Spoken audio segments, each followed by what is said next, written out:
Hello' everyone, মই makeup artist প্ৰণামিকাই মোৰ অন্য এটা ভিডিঅ'লৈ স্বাগতম জনাইছোঁ।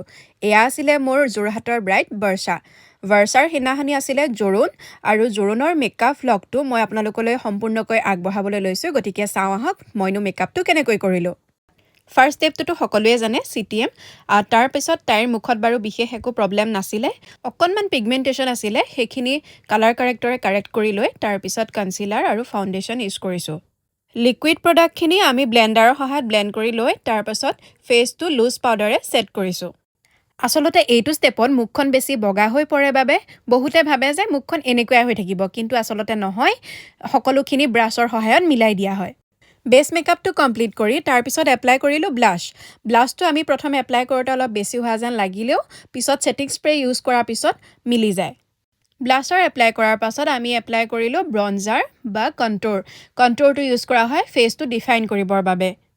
কণ্ট'ৰটো আমি অলপ ফৰহেডতো এপ্লাই কৰিছোঁ, কাৰণ ফৰহেডটো অলপ ডাঙৰ আছিলে। আৰু এতিয়া কৰিছোঁ ন'জ কণ্ট'ৰিং। আৰু তাৰ পাছত ফেচৰ হাই পইণ্টছকেইটা হাইলাইট কৰিবৰ বাবে আমি ইউজ কৰিলোঁ হাইলাইটাৰ। মেকআপৰ বেলেগ বস্তুৰ কথা নাজানিলেও হাইলাইটাৰ কিন্তু ক'ত ইউজ কৰে সকলোৱে জানে, নহয়নে বাৰু? আৰু তাৰ পিছতে বাকী থকা আই মেকআপটো কমপ্লিট কৰিলোঁ।